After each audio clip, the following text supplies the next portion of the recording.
Today's episode is sponsored by Match.com. 1 in 3 relationships starts online, and more start on Match than any other dating site. To try out Match for free for 7 days, go to Match.com/together. I'm Eric Newton, and this is The Together Show. We all know relationships take work, but what is that work, and how do we do it? As a former divorce lawyer, I've watched thousands of couples break up firsthand. Having seen the worst in relationships, I decided to try to help couples stay together. So on this show, we talk to real couples and find out what love really looks like. As it turns out, among extremely happy people in long-term, satisfying relationships, show activity in 3 brain regions.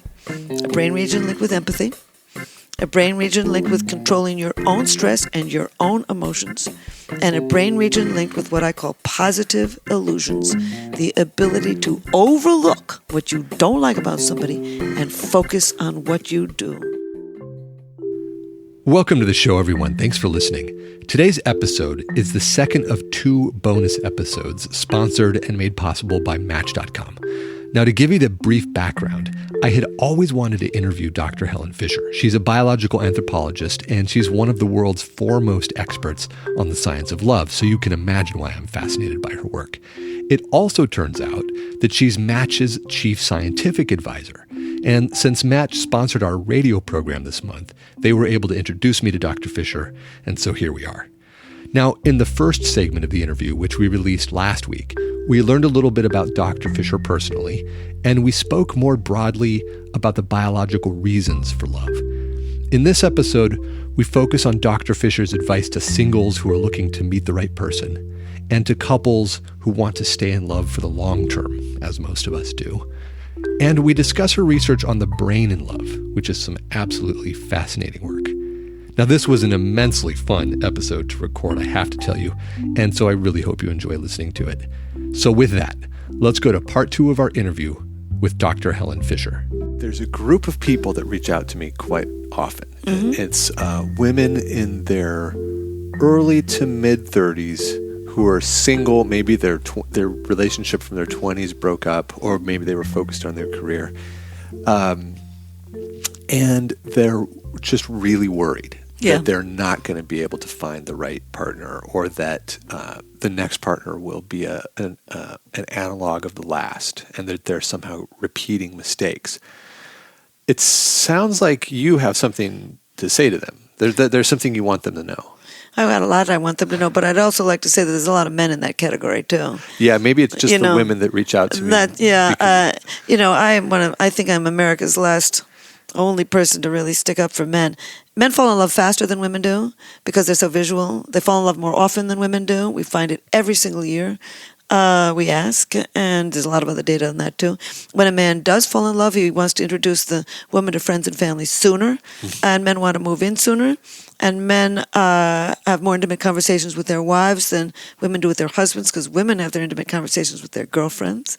And men are 2.5 times more likely to kill themselves when a relationship is over. So there's men, they're just not calling you. Yeah. They're not calling anybody. They're just holding up and watching TV. I sure wish they would call me. I wish they would too. I really do. I do too. There's more men on the internet than there are women. They are working the system. Men are. Looking for relationships. Absolutely. Mm-hmm. And in fact, in the Singles in America study for this year, we asked, what are your highest priorities in 2017? And men were 23% more likely than women to say, I want romance and commitment. So men really are touching. looking for it. The problem with women is that they're so picky. Okay, well that we are there. And by the way, we have reasons to be picky. We're going to carry that baby for 9 months. We want somebody who's going to be stable, but we are picky. Women have a memory, right? That's your work, right? You've right. Well, we can remember. There's a lot of estrogen receptors in the hippocampus that is linked with memory. We remember what you didn't do 5 years ago at Christmas. We remember what you didn't do 15 years ago. You've got to Christmas to be able to know who it is that you're procreating with. It's a blight, though. I mean, I think there's a lot of times that women should just try to move on. You know, in fact, I've got a lot of suggestions for people. But so it sounds like you have different suggestions for each gender. So there's some overlap, and then there's slightly different advice for each gender. So how would you break it out? Well, what they have in common is they got to get onto the internet. We have now found that 40% of when you're looking for love, apparently this past year, 40% of singles in our study of 5,000 had met the person they're currently going out with on the internet. Only 25% had met their last first date through a friend. So it is now the single, apparently most effective ways to find somebody. And at Match we did a study last year, very clever study. It wasn't my idea; it was a very clever idea. I don't know why I didn't think of it, but anyway, we looked at people who date online as opposed to people who date offline. Now this isn't Match members; people who date online in America versus offline, and we found that those who date online are significantly more likely to have a full-time job, to have much more higher education, and to be more eager to marry. So the people who go online are fishing in the right pond. It is work. I mean, it's safe, it's easy, and it's cheap, but it is work. You gotta. Yeah. But I mean, what kind of work is it to sit at night in your pajamas as opposed to going standing in a bar for 5 hours? So. In fact, even, I've talked to people in the bar business who are in the national, they study bar trends and all this, and they say, Helen, people aren't coming into bars to meet people anymore. They're coming in to meet their friends. Which is nicer. Yeah. It's a little cleaner. Yeah. It's simpler, I mean. By cleaner, I mean it's a little simpler. So I would say to women, where the boys are on the internet. I would also say to them, there's something called cognitive overload. You're very well educated, so you probably know what that means. But the bottom line is, the brain is not built for 1,000 options. Yeah. And there seems to be so we know at Match and everywhere else that the more people you just connect with but don't see, the less likely you are to ever go out with any of them, because it's cognitive overload. You're overloaded. You become addicted to the process and don't end up going out with the people, or you go out with them just once and don't give them a chance. So if there are two things that I would say to women is, number one, the brain seems to have a sweet spot between 5 and 9 options. So after you've met 9 people, stop. Just give it a break for a minute. Just give it a break and pick at least one or maybe more person and get to know them better. He might be too short. He might be too tall. He might have a tattoo. He might have only part-time work. Get to know somebody better. The more you get to know somebody, the more you like them, and the more you think that they are like you. They don't all have to be on Wall Street and making $1 billion. There's all kinds of wonderful men out there who would make great husbands and great fathers, but you have to give them a chance. So that's number one. Stop after 9 people and pick one and get to know them better. That's number one. Number two, overlook the negative. Focus on the positive. Now, is this just to women or is this to everybody? That's to everybody. But give him a chance. Get to that second date. Overlook the fact that he's got brown shoes and he didn't laugh at your first joke. 6 months in, he's going to get your sense of humor and be laughing at everything. And then 18 months in, everything he does is going to annoy you. And that's going to be your next opportunity for personal growth. So what the heck? Just skip it now. Well, I don't agree with you because I think you can marry the right person. And I think you can continue to have an absolutely thrilling partnership, but you do have to pick the right person. No question about that. Well, but what you've just said sounds almost like a contradiction. Mm-hmm. On the one hand, overlook the negatives, but on the other hand, pick the right person. Both. The reason I say overlook the negative and pick the right person is because I've done a lot of studies on personality, and that's the pick the right person category, and overlooking the negative. I'll say that first. We studied, I and my brain scanning colleagues, Lucy Brown, Art Aaron, and others, have put 15, I think it was 15 or 17 people into the brain scanner who are all married an average of 21 1 years. They were all in their 50s and 60s. They'd come into the lab, said, I'm still in love with him. We have grown children. I'm still in love with him or in love with her. Not just loving, but in love. And we didn't know what to do with that, so we put him in the machine. And as it turns out, we found the same activity that we found among new lovers in the ventral tegmental area, a little factory in the base of the brain that makes dopamine. It gives you that rush of intense romantic love. We also found activity in brain regions linked with feelings of deep attachment. The early anxiety was now gone, and we found activity in brain regions linked with calm and pain suppression. But here's the important part. Here is what makes a happy marriage. This is what the brain says.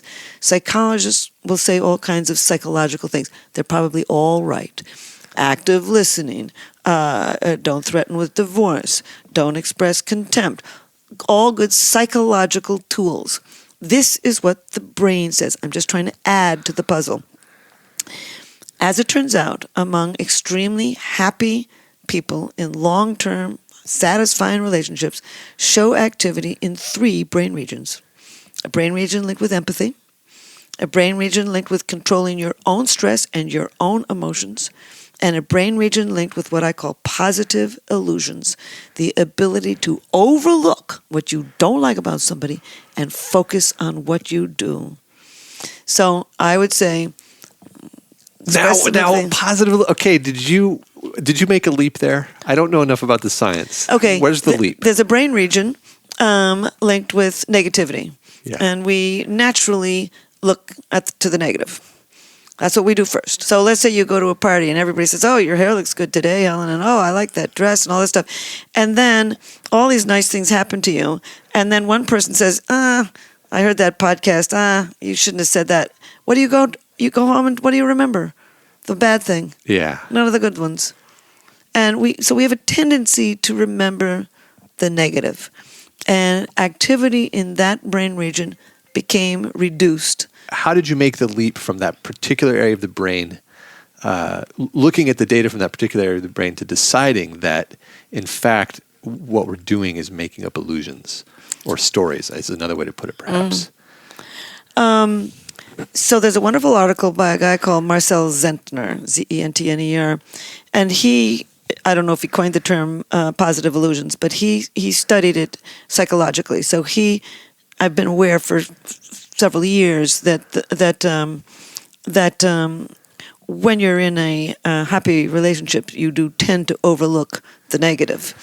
And before I put people into the brain scanner, I would ask them what they don't like about their partner, and they would list what they didn't like. But then they would sweep that aside. And just could you focus. see it lighting up the brain? Yes. In a particular region when they did do that? So So among these long-term happy married people, we saw activity in 3 brain regions. Yeah. One linked with empathy, where activity increased. Increased activity in other brain regions linked with controlling your own emotions and controlling your own stress. Yeah. And in a brain region that is designed to look at the negative, activity went down. Oh, that's what went down. Okay. Yeah. And just to make sure I understand how this works, can you momentarily spike when you're looking at these maps? Is it in real time? So that if you say something and it sparks a particular area of the brain, it will light up and then go away? Yes. Or is it a static image? No. Okay, so when I put people in the machine, this is what happens. First of all, I interview them a great deal. And then I put them in the machine, and they bring in 2 photographs. A photograph of their sweetheart that calls forth no sexual feelings, but romance. Yeah. And another photograph of somebody who's a neutral individual who, when you look at that picture, you don't feel anything. You don't feel positive or negative. Maybe somebody at your grocery store. Yeah. Maybe somebody at work who's a receptionist who you don't know, et cetera. But it calls forth no positive or negative feelings. So you're in the machine. You look for 30 seconds at your sweetheart and 30 seconds about at the neutral. Yeah. The problem with that is that when you're madly in love with somebody, you can't stop thinking about them. So between the positive and the neutral, we did what we call a distraction task. We would cast on the screen a large number like 8,421, and you'd have to look at that number and start counting backwards in increments of 7. Now, that drives all the blood to certain mathematical regions away from the intense emotions. So you're cleansing the brain of those strong romantic feelings when you look at the neutral photograph. So then what you do is you take the photograph, all of the data you've collected while they're looking at their sweetheart, and all of the data that you are collecting as they look at the neutral, you put them all together like a stack of plates. You cancel out what they have in common, leaving the brain in love. So your question is, so if I look at my sweetheart for 30 seconds, right? There may be huge activity the moment I see it, and then it's going to go slowly down as I become more acclimated to it. And so you can see activity levels changing during the course. The brain is always changing. We're always doing something. Right. And so what I was specifically curious about is if somebody who's in one of these types of people that you're describing with the long-term love is reminded of something that is annoying to them about their partner, then the region of their brain that recognizes that will spark for a moment. But what you're saying is then it goes away very quickly. Whereas with a normal person, it might stay around. There might be residue. That's I don't think brain scanning has gotten that good. Okay. All we found was that in a particular brain region that people use, and there's a lot of other experiments that show that people use this brain region when thinking of the negative. Yeah. And activity in that brain region reduced. So they are overlooking the negative. And by overlooking the negative, I plug in Zentner's words, positive illusions. Yes. By overlooking the negative, they are exactly whether they're overlooking the negative or focusing on the positive. I have not proven that. But it certainly appears that if you're overlooking the fact that he's a slob at breakfast, you're probably, at least overlooking it.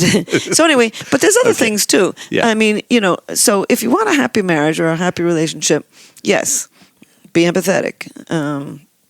Control your emotions. Overlook the negative. Accentuate the positive. But also you want all three of these brain regions, these brain systems to be continually active. The sex drive, feelings of intense romantic love, and feelings of deep attachment. So if you want to keep romantic love alive, do novel things together. Novelty, novelty, novelty. It drives up the dopamine system in the brain and can help sustain feelings of romantic love. This is why vacations can be so exciting. You're in the mundane, you've got children, and you've got lots of stresses. Then you go off to some little Caribbean island or whatever, and he cracks a joke, and or she puts on her bathing suit and looks beautiful, whatever. And it, all of a sudden, you can trigger this brain circuitry. So, my guess is, so anyway, you want to do novel things to keep the dopamine system active, to feel intense romantic love. You want to stay in touch to sustain attachment. So walk arm in arm, kiss each other, hug each other, stroke each other. Instead of 2 big armchairs for watching television, get a couch and sit together and cuddle up. Any kind of happy touch. Learn to sleep in his arms. Now, this can't happen all night, but you can start out that way and just learn it, figure it out. So stay in touch. And, of course, if you want to keep an active sex life, have sex, And if you don't have time, schedule time. You schedule time to see your friends. You schedule time for dinner. You schedule time to get your work done. You can schedule time for sex. And once you get into bed, who cares about the schedule? It's fun then. And nice thing about a good sex life is any stimulation of the genitals will drive up the dopamine system and give you perhaps sustained feelings of romantic love. And then with orgasm, there's a real flood of oxytocin and vasopressin, which is associated with feelings of attachment. Also, when you have sex with somebody, you can drive up the testosterone system, and that's going to make you want more sex. So have sex, stay in touch, do novel things together, and be empathetic, control your own emotions, and overlook the negative. As a quick footnote on the chemicals, the neurochemicals, somebody once told me that oxytocin is mutually exclusive of testosterone. And the testosterone will cause you to want to have more sex.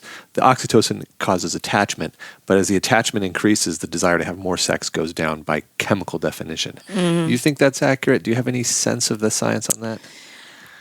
I don't read enough about oxytocin. It's something I really have got to do. But it does ring true. I do know that new fathers who suddenly have a baby and are holding the baby all the time, testosterone goes down. And my hypothesis has always been, it's going down because the oxytocin's going up. Right. But the brain... Which would also make sense given your earlier theory, because this is the period of time when he's there to be... Attach. Yep. Be a father. Mm-hmm. And then you can go procreate again later. Exactly. Yeah. And you often hear about women who, their sex drive goes down after having the baby, and it's probably because they're holding the baby all day, and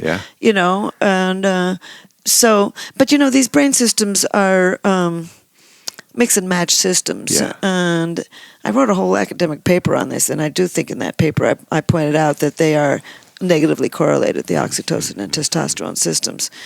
And of course, young men who are not attached, very high testosterone, then they marry, and they're doing another thing. So, it'll come back though. The kid will get out of toddlers, and just gotta give it time. Got to give it time.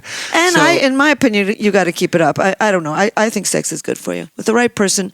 I mean, the jokes, the cuddling, the sweetness, the conversations, it's not just orgasm, which is very pleasant, of course, but it's a whole host of things that connect. I once read a quote, I don't know if it was by George Bernard Shaw, it was somebody who said, the best thing you can do for your children is love your partner. Mm-hmm. It's so true. Yeah. And in fact, the research with divorce, I used to be a divorce lawyer. The research with the divorced couples shows that if they're co-parenting, the degree to which they can get along is the degree to which their children will be successful. Isn't that interesting? After divorce. Mm-hmm. Right? Makes perfect sense. Yes, it does. Yeah, because you've got two parents and they're happy with each other. Yeah. Okay, so now this was in the midst of your giving advice to people in this phase where they're wanting to pair up and having trouble doing it. Was there anything else you wanted to add to that? Oh, all kinds of things. At Match we collect so much data.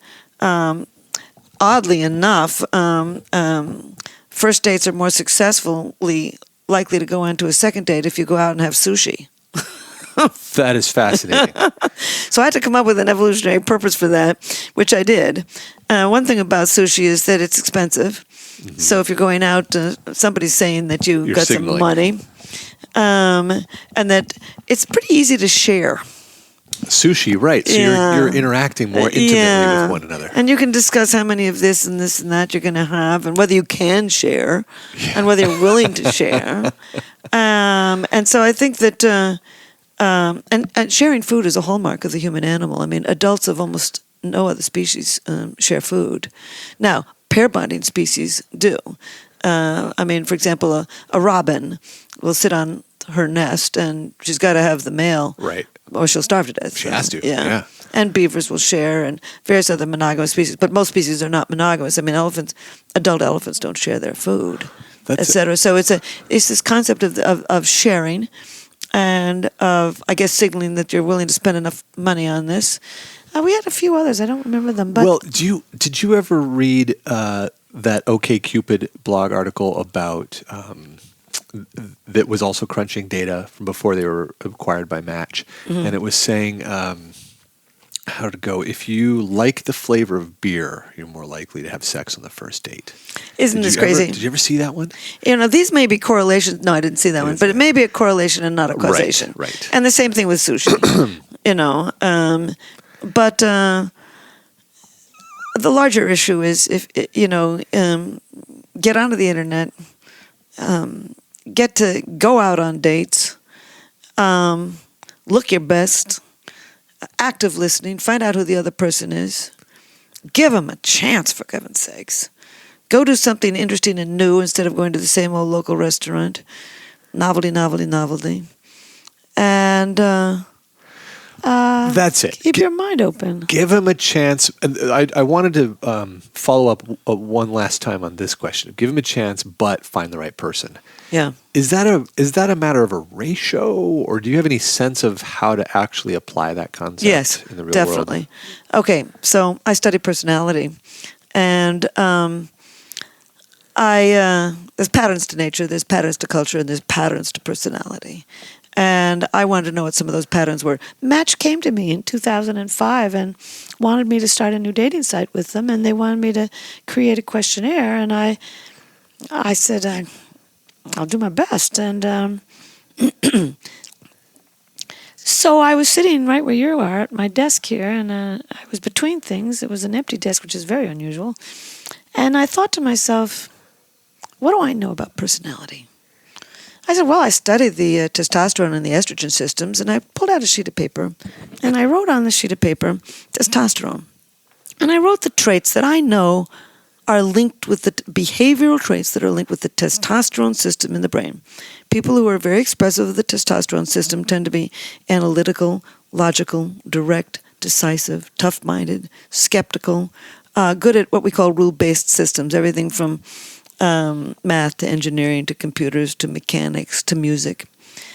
So then I pulled out another sheet of paper and I wrote estrogen on top of it. And I know the characteristics, biologically based characteristics linked with the estrogen system. Being imaginative, being intuitive, being contextual, the broad, deep, holistic kind of view. Good people skills, good verbal skills, being trusting, being empathetic, and being emotionally expressive. So I had 2 sheets of paper, each with these traits on them. And then I'd been studying dopamine and serotonin, and I put the traits, I wrote down the traits linked with the dopamine system, a curious, creative, spontaneous, energetic, risk-taking, novelty-seeking, mentally flexible, and the traits linked with the serotonin system. Traditional, conventional, follows the rules, respects authority, tend to be more religious, concrete thinkers, calm, etc. So then I went through all of the academic literature that I could find over the last 40 years, looking for any other brain systems that may be linked with a constellation of personality traits. There were no others. Now, oxytocin is it's a very different system, but it's quite linked with the estrogen system. And norepinephrine is very linked with the dopamine system, so I linked them together. So then I thought to myself, could it be, people will say we have chemistry, or we don't have chemistry. What do they mean? Are we naturally drawn to some people rather than others? What are the odds that you'll get a date by this weekend? Well, if you're on Match, they're pretty good. 1 in 3 relationships start online, and more start on Match than any other dating site. So if you're single and looking to meet people, you've got to get on Match. We already know that online dating works, and Match is the way to go. They're not only number 1 in first dates, but in second dates too. Match makes it easy to find that great connection. You can also download the Match app to have matches sent directly to your phone. Meeting your match has never been easier. Just go to match.com/together, and for a limited time, you can try Match for 7 days free. That's 7 days completely free to search and connect with thousands on Match. So go ahead, create your account now at match.com/together. That's match.com/together. So I decided I would. Now, there's all kinds of cultural reasons you're drawn to some people. I mean, it's very well known in the academic community that we tend to fall in love with somebody from the same socioeconomic background, same general level of intelligence, same general level of good looks, same religious and social values. For the same reasons that you would pair up with somebody at the farm next door. Just makes it easier to be resource efficient. And you understand them. They've got your religion. They've got your background. But these days you can walk into a room and everybody's from your background and same general level of intelligence and good looks and education, and you don't fall in love with all of them. Right. So I thought to myself, there's got to be more to it. Maybe there's basic chemistry. Yeah. So I created a questionnaire to see to what degree you express the traits in all 4 of these basic brain systems: dopamine, serotonin, testosterone, and estrogen. And I put it on one of the match sites, chemistry.com. And 14 million people have taken that questionnaire. And I can watch who's naturally drawn to whom. because they will click on, 10 people, 14 people, and all of a sudden there's one that they like and they begin to make a date with. So I watched who you go out on your first date with. Now, that's rather important because at that point, you're going to be going more with your body chemistry and your basic feelings than after you get to know somebody and contaminate it. So the bottom line is, as it turns out, people who are very expressive of the dopamine system are naturally drawn to people like themselves. Novelty-seeking, risk-taking, curious, creative, spontaneous, energetic people are drawn to people like themselves. Yeah. People who are high serotonin tend to be, traditional goes with traditional. Mitt Romney is a perfect example of that. Mitt Romney and Ann. People who are very expressive of the testosterone system go for people who are very expressive of the estrogen system.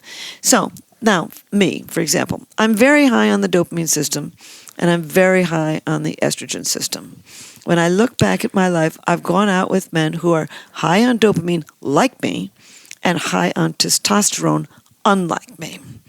And so that, now I'm just beginning to go out very casually with somebody who's high dopamine like me, and high testosterone, unlike me. So there's a nice fit there.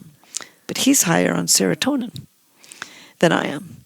I don't follow the rules. I mean, I follow the rules of the road, but I don't follow rules unless I respect them. I'm not rule-bound in any way. I'm not traditional in any way.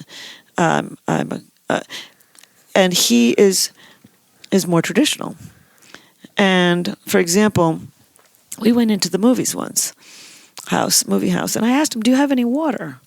And he said, "Yeah, I do." And I said, "Oh, that'd be great. We can drink some water during the movie." He said, No. We have to buy water at the concession stand. You can't take things into the movie house."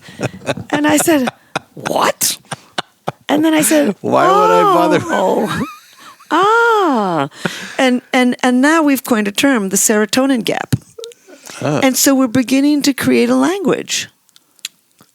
Right. Isn't that interesting? Yes. And now, for example, very often men, I recently was playing Frisbee and I hurt my leg and there was blood pouring all over everywhere. So I make it into the bathroom and there's blood all over the bathroom. And he leaves me in the bathroom to cope with this. But I think from his perspective, he was being polite. That was the high testosterone, and I think what he was saying is, I know you can handle this. I'm not going to bother you with my opinions. I don't know what, we didn't work that one out. But the bottom line is, I think that once you begin to know about the biology of a person, in other words, he's not just being stubborn because he doesn't like me. He's stubborn because he's stubborn. Yeah. Or she's being too kissy-huggy and appears clingy to him. Right. And that's what she is. She clung to her teddy bear when she was 4, and now she might be a very independent person, but that's how she expresses herself. So the bottom line is, I think these two things can go together. I think you can fall in love with somebody who is a good combination of biological traits that they're not going to change, by the way. They're not going to change them. Now, we can act out of character, but it's tiring. And so, a person who's high dopamine, they might be interested in, seeing all the museums in New York. But they also might be interested in going to the highlands of New Guinea. And it never changes. What they're interested in is going to change. Now, let's say you have a 4-year-old boy who's terribly curious about blocks and things that roll and fly. Then he gets to be 14, he's very curious about girls. And then he gets to be 24, and he's suddenly very interested in history. And then he gets to be 84, and he's suddenly interested in nutrition. But he remains curious. I'm studying basic human traits. Yeah. Now, they can be applied in a lot of different ways, just like religion. And we know some of the biology of what we call religiosity, or it's also known as self-transcendence. And we know some of the genes that are linked with religiosity, and they're in the serotonin system. Now, you grow up in Iran, you're going to be a Muslim. You grow up in America, you're more likely to be a Christian. So how you express your religiosity will change with cultures. I couldn't agree more. Oh, yay, Eric, thank you. It's so good. It's Yeah. so good. And so I do think that you can find the right person, and I think the young, the polyamorous ones and all the others are spending a lot of time, many, many years, learning who they are, what they can tolerate, what they can't tolerate, what pleases them, what makes them laugh, what turns them on, so that they can pick the right person by the time they marry. And then they got to be empathetic and stay in touch and do novel things together and have sex and overlook the negative. Right. Yes. Yes. So I do think they all go together. And this trend is just going to increase. They're going to be, as resource safety increases, people are going to be exploring these options even to a greater degree. That's a great idea. Years. Your second PhD idea. That's a really good one.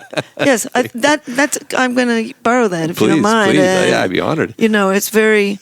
Now, I mean, not all relationships work out forever. And as we know, we talked about divorce. So you can find the right person and it's going to be right for right now, but maybe not right for 20 years from now. But I read a recent statistic that really made me happy. Everybody's, thinks divorce is bad, but not anymore. It was very interesting article to me. They found out that the amount of domestic abuse, domestic violence, has reduced by 30% since 1950. And that's because people can leave each other. Yeah. So what do you want? You want to have a kid walking in from school and mother's sobbing in the bathroom with a black eye and dad's lying on the couch drunk? Or do you want to have a stable home in which there's only a single parent? And by the way, the average person remarries or finds a new romance and commitment in 4 years. It's that 4-year cycle again. It is. Yeah. That makes perfect sense. Yeah. I used to see that all the time as well, by the way. You did? Yeah, I mean, I don't have huge chunks of data the way you do, but my anecdotal evidence was that was occurring and that those couples were always very happy in their second marriage if they did whatever emotional work they needed to let go of the anger and resentment from the first marriage. Those second marriages are very fulfilling, sexually, emotionally, and also in terms of procreation. Isn't that great? Hunter-gatherers, they call them trial marriages. They often don't expect the first one to really work. Most of them don't have a child in the first one, though. That makes it a little harder. But, around the world, Americans are very conscientious about marriage. Actually, we have long believed that we should stay together for the children. That has not been the worldwide attitude. I'm not talking about the Western tradition, but tribal cultures. It's best summed up by the Mongol people of Siberia, who say, if two people cannot get along harmoniously together, they had better live apart. It's so fundamental. Yeah. Now, of course, they're living in stable units where when people break up, there's not chaos in the whole community. Yeah. Because there's all kinds of other people to care for the children, etc. So, there are some modern problems with divorce. Right, yes. And our access to our personal resources is so much more sophisticated and therefore complicated than those folks. That said, part of I think the elegance of sophistication is that it becomes simpler in terms of use. So I think we're going to see more of that too. I think it's, with the in the Signals in America studies, I asked last year whether you want a prenuptial agreement, and 34% said yes. Interesting. That's one out of three, and I think it's going to be even more. And when you think about it, in hunting and gathering societies, they had prenuptial agreements. Right. Everybody knew, as I mentioned, everybody knew who owned his bow and arrow. Everybody knew, and they didn't have that kind of fight, and we regard that as very unromantic. But I think we're going to see. I'm just playing on your concept that we may have more stable relationships because we're going to begin to redefine divorce. We've got, what are they? Civil unions. Yeah. And the French have the pacts. Yep. And the Australians have I can't remember the term of it. I didn't know they had one. The Brits, I've collected in 4 cultures, the American, the British, the French, and the Australians. They all have a term for, they all make it, easier to divorce. Yeah. So that you don't have to fight forever. And I think more people will marry if they didn't think they were going to spend 5 years and be stripped of all of their belongings if they divorced. Right. One thing that I did ask, I thought was very interesting. Americans did not agree with this. I thought to myself, Margaret Mead had this idea. She said, well, maybe she had this concept of a two-step marriage, which I think is what we're going towards, which is, but anyway, in the first step was... Which is what they have in Micronesia, Do right? they? Where there's several stages, and the first one, you just wake up and have breakfast with one another, and then you're committed. You can have children, but it's not as intense socially. Huh. How I interesting. didn't mean to derail you, though. No. I thought Maybe she lived there, so maybe she got it from there. Mm-hmm. Well, her first thing was before having children, you have a relationship that's very easy to get out of, and then once you have children, you make a new contract with a much more stringent, responsibilities. It's not unlike our living together with somebody and then, settling down with them. But what I thought was interesting is she suggested that maybe marriages should be a little like a driver's license with an expiration date. I've met couples who've applied this very effectively. Really? Yes. Well, the beauty of it is that if you can't stand the person, you don't have to fight with them. It's gonna just stop. Automatically, yes. You have an easy way out. And if you do love the person, and you're going to have to be nice to him every day, because this day is going to come when you're going to decide. So I thought it was a good idea. Americans do not. No, Americans don't like that at all. No, Don't like that at all. they're very. I don't want to say religious. I don't want to say superstitious. They're very. I don't want to say schmaltzy. They're very earnest. Oh, right. They're That's a good way to put it. As well they should be. I mean, you got babies. You got your DNA. You got to send it tomorrow. Yeah. On the topic of prenups, by the way, the perspective that I had on prenups when I was practicing as a family lawyer was that you already have a prenup whether you want one or not, because you have the default rules of the state. So it's not whether you want one, it's do you understand the one you do have. Very interesting. And if you don't understand it, or if you do understand it, then do you want to tweak it? Because what we refer to as a prenup is really just a slight tweaking around the edges of the default rules to more perfectly align with how you see marriage. Very interesting. And can you get rid of the state rules if they say thus and such and you don't like that? Can you override them? Almost everything can be overridden. Yeah. Now, most couples, it turns out, so people would come in to see me, and they would be one person would have been presented with the idea of a prenup, and they would be terrified. Oh my God, does this mean that he or she doesn't love me? Right.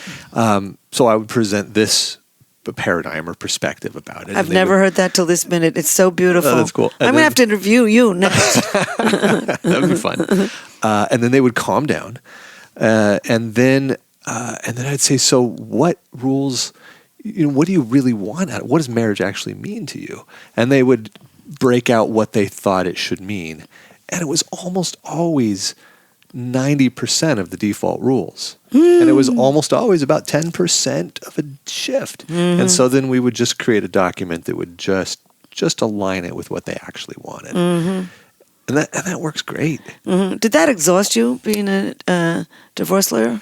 The prenups gave me a lot of energy. I found that fascinating and fun, putting together a relationship, thinking about it proactively. The divorcing at first, for the first several years was exhausting. Yeah. After a time, I think I became callous to it. And then what exhausted me was the inevitable scapegoating that we do as humans. The projecting of our fears and anxieties on everyone around us. So, for example? Well, as a lawyer, when a client first comes in, you are their white knight. You are the most empathetic, intelligent, capable human they have ever met, and you're going to solve every one of their problems, and they love you. You become a stand-in for their ideal partner that they're losing, in a way. Wow. And then the inevitable rude awakening occurs, where you're just a human, and the court system is imperfect, and they are losing half their assets, or some portion of their assets, and they realize that you're not a white knight. And that happens with every client, and how they dealt with that was what was fascinating to me and could be sometimes exhausting. Because if they dealt with it like most people, where they're a little let down, fine, the world is what it is, and they move on, fine. But sometimes you become a demon. You're the worst thing that ever happened to them. You are the source of their problems. In fact, they blame you for everything, sue you for malpractice, write a terrible Yelp review, and then go find another lawyer and repeat the pattern, and another partner and repeat the pattern. And that was exhausting to me. I would think so. I once read a thing about divorce lawyers, and I'll never forgotten this image. I guess he was a federal court judge or something, and no, he wasn't a divorce. He was anyway, bottom line is, this is what I remember. He was a judge, a court judge, and in his chambers, all kinds of people, murderers would come in, all kinds of things.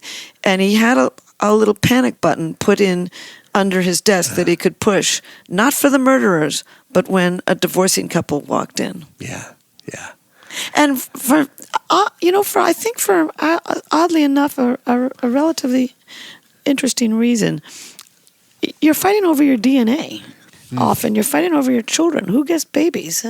How are you going to raise these children? Where are you going to get the money to send your DNA into tomorrow? And of course, from a Darwinian perspective, that's the most important thing we do. So that's interesting, because I think a lot about how fear drives our decision making. Mm-hmm. And you're right that the parents were the most emotionally attached to the process, but couples who weren't parents also have an immense amount of emotion. Yeah. And it could Well, don't forget they're losing their reproductive opportunity. Right. So you're saying it does still implicate the DNA transfer process. Yeah. Okay. Yeah, that's what I was going to ask you.